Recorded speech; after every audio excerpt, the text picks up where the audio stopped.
From a young age, Megan Fox was only interested in one thing: acting. She began to train in drama at the age of 5, and in her early teens was already an acting professional. She played in her first film when she was only 15. Alongside acting, her modeling career also took off relatively quickly. But despite the quick fame, her early years were not exactly smooth sailing for the young Megan. Born in Oak Ridge, Tennessee in 1986, her parents divorced when she was only 3. Her mother then had to work a variety of odd jobs to make ends meet. Eventually, she would remarry, and the family would move to Florida. Her stepfather was very strict, and her mother not particularly supportive of her daughter's acting aspirations. She was also bullied at school, with other kids singling her out for wanting to be an actress. The star has also been vocal about her experiences with obsessive-compulsive disorder, which in her case manifests as a pathological fear of germs. Moreover, she struggles with body dysmorphic disorder. This is when people become overly obsessed with minor flaws in their body, which they then perceive as disfiguring. Quote, "We may look at somebody and think,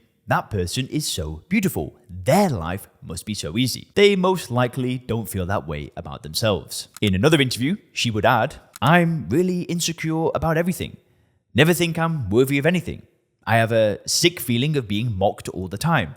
I have a lot of self-loathing." Her unhappiness over her image is probably part of the reason behind her rumored multiple plastic surgeries. It also helps to explain her bizarre interview at the 2009 Golden Globes, which we'll come to shortly. Now, by 2007, Fox had appeared in a few films and television series, but was still a relatively unknown actress. That year, everything changed. Starring alongside Shia LaBeouf, the young actress was cast as Michaela Bain, his sexy classmate who helps him save the Earth from the evil Decepticons. Now, this film would go on to gross an astonishing $700 million worldwide, making it one of the most successful films of that year. The second installment, Transformers: Revenge of the Fallen, followed 2 years later. Now, this would go on to surpass the original film commercially, grossing over $800 million. For a while, Megan Fox was one of the hottest commodities in Hollywood. Unfortunately for Fox, in an interview with Wonderland magazine later that year, she compared the franchise's director, Michael Bay, to Adolf Hitler. This was in reference to his strict and disciplined style of running his sets. She was fired from the franchise, and her career never became quite as successful as it could have been. In 2009, Fox attended the Golden Globes event in Beverly Hills. She was seated alongside Blake Lively and the Jonas Brothers, and the waiters placed giant glasses of champagne on the table. By her own account, she had far too many glasses to drink that night. When a reporter interviewed her later in the night, this is what happened. The hottest women in the business right now, Megan Fox with me now. Why do you shake your head? Because I'm pretty sure I'm a doppelganger for Alan Alda. Oh, get out of here. I'm a tranny. I'm a man. You do not look in the mirror and not think you're beautiful. Don't even. No, I'm so painfully insecure. Like I'm on the verge of vomiting right now. I'm so horrified that I'm here and embarrassed and scared.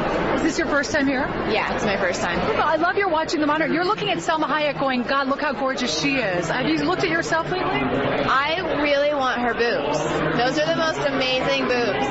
Perfect. You want her boobs, I want your boobs. There, we're all even. All right, we'll trade. Circle. Is your man, Brian Austin Green, here tonight? He's not. He doesn't want to be here. He doesn't want to be my date.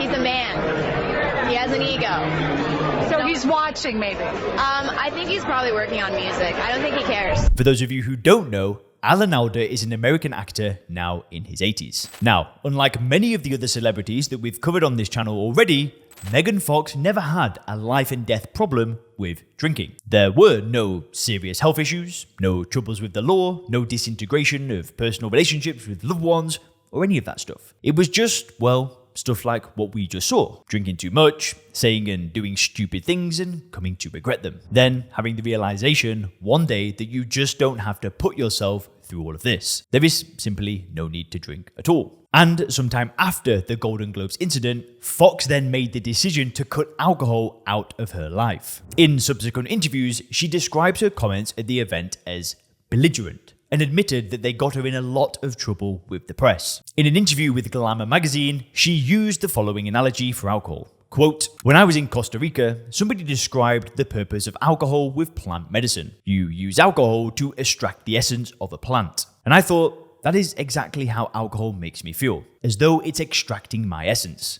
which is why I have avoided it for so long. Now, as you might have guessed by her figure, strict alcohol avoidance is only one aspect of the star's health and wellness lifestyle. She also doesn't smoke and drinks a maximum of 1 cup of coffee a day. She also has a very strict clean diet without breads or processed carbohydrates. So no crackers, pretzels, french fries, any of that stuff. And apparently there are no cheat days. And then there's exercise, where Fox follows a strict workout regimen of circuit training. This is a workout style where you go from one exercise to the next with very little rest in between. And as we saw earlier, Fox also enjoys Pilates. And if you click the video on the screen now, you can learn how to stop drinking like Bradley Cooper did.